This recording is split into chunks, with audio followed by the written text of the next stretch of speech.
السلام علیکم ورحمۃ اللہ وبرکاتہ۔ ہنستے مسکراتے پیارے پیارے ننھے منھے بہادر فرما بردار اور سمجھدار ساتھیوں، امید ہے کہ آپ بالکل ٹھیک ہوں گے اور بہت خوش بھی ہوں گے۔ آج جو ہم آپ کے لیے کہانی لائے ہیں وہ ہے ایک ایسی کہانی جو ہمارے آپ کے سب کے گھروں میں پائی جاتی ہے۔ کہانی کا عنوان ہے خوشبو، اور اسے آپ کے لیے لکھا ہے قانتہ رابعہ نے۔ اور کہانی سننے سے پہلے کے کام تو آپ کو یاد ہے نا؟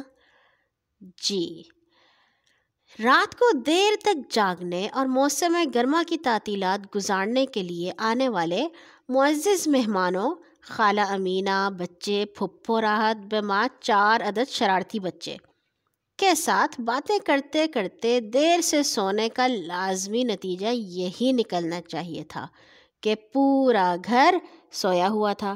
اخبار والا اخبار کب کا ڈال کر جا چکا تھا، دودھ والا دروازے پر اطلاعی گھنٹیاں بجا بجا کر واپس جا چکا تھا۔ اس سے پہلے سارے شہر کی اذانیں بھی حی علی الصلاۃ اور الصلاۃ خیر من النوم کی پکار کے بعد ختم ہو چکی تھیں۔ گھر کے منڈے پر روزانہ کوے، شارقائیں اور چڑیا بھی ادھر ادھر منہ مار کے واپس جا چکی تھی۔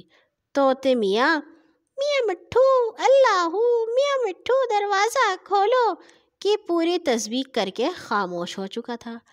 آخری وار رکشے والے کی طرف سے ہوا۔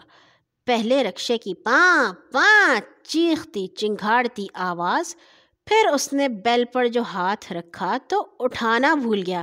یہی نہیں، رمیز اور اس کے والد کے سیل نمبر پر بھی کال کرتا گیا۔ ایک کا نمبر بند ہوتا تو وہ دوسرے پر بیل شروع کر دیتا۔ نتیجہ نکل آیا، پہلے ابو ہڑبڑا کر اٹھے۔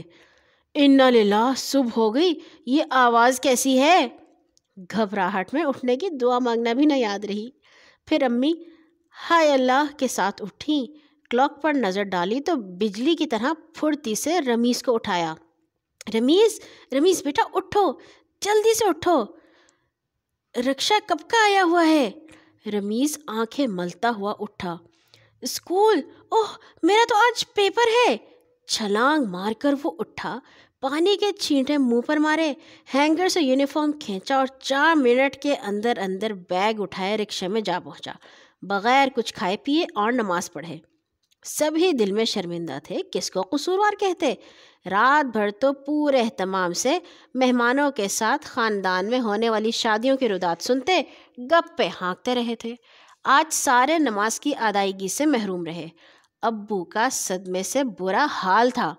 رمیز بیچارہ بغیر پانی کا گھونٹ بھرے اسکول چلا گیا۔ ارے وہ تو 1 منٹ بھی بھوکا نہیں رہ سکتا۔ امی بھی پریشان ہو رہی تھی۔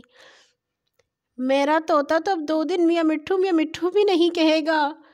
چھوٹی صبا بھی رو رہی تھی۔ سب سے پہلے سب چھوٹے بڑوں نے قضا نماز پڑھی، پھر توبہ استغفار کرے، پھر اپنے اپنے کاموں میں جٹ گئے۔ ناشتہ بنانے کے دوران امی ایک ہی بات سوچ رہی تھیں کہ ایسی کون سی چیز بناؤں کہ رمیز آتے ہی سارا غصہ بھول جائے۔ بریانی اور کباب بناؤں یا کچھ اور؟ ایک دم خیال آیا، دال چاول، پودینے کی چٹنی اور کسٹرڈ بھی رمیز کو پسند ہے۔ بہت اہتمام سے انہوں نے کئی چیزوں کو بھگا کر دال بنائی، پودینے اور اناردانے کی چٹنی بنائی۔ رمیز گھر میں داخل ہوا تو بھگار کی خوشبو چاروں طرف پھیلی ہوئی تھی۔ خربوزے بھی امی نے کاٹ کر فریج میں رکھے ہوئے تھے۔ السلام علیکم امی جان، بہت خوشبو آ رہی ہے، کیا پکا ہے؟ بہت بھوک لگ رہی ہے۔ وعلیکم السلام میرا بیٹا۔ امی نے فٹافٹ ٹرے میں دال چاول چٹنی سلاد رکھا، پانی کا جگ دوسرے ہاتھ میں لیے انہوں نے ٹرے رمیز کے سامنے رکھی۔ واہ، دال چاول! اس نے ہاتھ دھوتے ہی دال چاول کھانا شروع کر دیے۔ بہت مزے کے بنے ہیں امی، مجھے تو گلی میں ہی پتہ چل گیا تھا کہ امی نے میری پسند کے دال چاول بنائے ہیں، خوشبو بہت آ رہی تھی۔ رمیز نے کھانا کھاتے ہوئے کہا تو امی ہنس پڑی۔ ہاں واقعی قصوری میتھی کی سفید زیرے ادرک کی اپنی ہی خوشبو ہوتی ہے۔ اچھا، اس کے علاوہ اور کس چیز کی خوشبو ہے میرے بیٹے کو؟ امی نے کہا۔ رمیز نے کھانا روک کر ناک سے سونگھا اور بولا، خربوزہ، خربوزے کی خوشبو آ رہی ہے۔ امی خربوزہ کاٹ کر روح افزا کا شربت چھڑک کر فریزر میں رکھ دیتی تھیں۔ ٹھنڈا ٹھار خربوزہ اور خوشبو سب کو دور دور سے کھینچ کے لے آتے۔ کھانے کے بعد خربوزے کی کیوبز جب رمیز کے باؤل میں ڈالیں تو وہ جھوم سا گیا اور کہا، واہ امی، کتنی اچھی خوشبو ہے اور کتنا میٹھا بھی ہے۔ ہاں واقعی، جب وہ خربوزہ کاٹ رہی تھی تو پھپھو تیسرے کمرے سے پوچھنے لگیں کہ بھابھی، میٹھے خربوزے کی خوشبو آ رہی ہے، مجھے بھی دیں۔ خیر رمیز بیٹا، ایک اور چیز بھی ہے جس کی خوشبو اس سے بھی زیادہ ہے، بوجھو بھلا کون سی؟ رمیز نے آنکھیں بند کی، ناک سے دیر تک سونگھا اور پوچھا، بریانی؟ نہیں، امی نے کہا۔ کوئی اور نام لو۔ پلاؤ؟ رمیز نے کہا۔ اوہو، دال چاول کے ساتھ پلاؤ تو نہیں بن سکتا نا۔ زردہ، حلوہ سے لے کر رمیز نے 10 نام گنوائے، لیکن امی انکار میں سر ہلاتی رہیں۔ پھر آپ خود ہی بتا دیں، رمیز نے زچ ہو کر کہا۔ وہ چیز یہاں تو نہیں، بہت دور ہے، لیکن اس کی خوشبو یہاں آ رہی ہے، امی نے کہا۔ رمیز حیرانی سے بولا، لو بھلا، جو یہاں چیز نہیں اس کی خوشبو کیسے آ سکتی ہے؟ آ سکتی ہے، بالکل آ سکتی ہے، امی نے مبہم سے انداز میں کہا۔ ایک ذرے جتنے کام پر وہ چیز ملتی ہے، اگر تم سمجھو۔ اوفو امی، کیسی پہیلیاں بجھوا رہی ہیں؟ کیا کوئی پرفیوم ہے؟ نہیں، پرفیوم کی اس کے مقابلے میں کیا حیثیت ہے بھلا؟ امی نے کہا۔ بوجھو تو صحیح۔ اب بتا بھی دیں، بالآخر رمیز نے ہتھیار ڈال دیے۔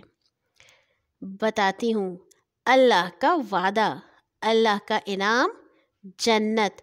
ایک چھوٹی سی نیکی بھی، خواہ وہ کسی کی مدد کرنا ہی کیوں نہ ہو، کرنے پر اللہ کا وعدہ ہے کہ جو جنت جائے گا اس کی خوشبو 500 سال دور سے آنے لگ جائے گی۔ 500 سال؟ اس کا کیا مطلب ہے امی؟ کچھ حیرانی سے رمیز نے پوچھا۔ میرے بیٹے، جس طرح تمہیں دال چاول کی خوشبو گلی میں آئی تھی، جنتیوں کو جنت کی خوشبو اتنی دور سے آئے گی جو 500 سال مسلسل بغیر رکے چلنے پر آتی ہے۔ ساری دنیا کی خوشبوؤں کو جمع کر دو تو ان کی خوشبو 1 ماہ کی مسافت پر نہیں ہوتی۔ کیا 500 سال؟ ہم تو 1 گھنٹے میں فیصل آباد اور 3 گھنٹوں میں لاہور پہنچ جاتے ہیں۔ 500 سال تو بہت زیادہ ہوتے ہیں۔ رمیز کا منہ کھلا ہوا تھا۔ امی مسکرائیں۔ ہاں، تو وہ چیز ہی ایسی ہے جس کی خوشبو بھی اتنے فاصلے سے خود بخود آنے لگے گی۔ امی تو آنکھیں بند کر کے جنت کے خیالوں میں گم ہو گئی، اور رمیز صاحب انگلیوں پر وہ نیکیاں گننے لگے جن جن کی وجہ سے جنت میں جایا جا سکتا ہے۔ سچ بولنا، چوری نہ کرنا، نماز پڑھنا، اور رات کو جلدی سونا، صبح جلدی اٹھنا بھی تو نیکی ہے۔ رمیز کے دل نے سرگوشی کی، جو رمیز صاحب نے سن لی، اور اللہ سے پکا وعدہ کیا کہ آئندہ وہ اس نیکی سے کبھی محروم نہیں رہے گا۔ مزیدار کہانی تھی نا؟ اللہ تعالیٰ ہمیں بھی ایسی جنت میں لے کے جائیں جس کی خوشبو 500 سال دور تک آتی ہے۔ آمین۔ کل آئیں گے ایک اور نئی کہانی کے ساتھ انشاءاللہ۔ اللہ حافظ۔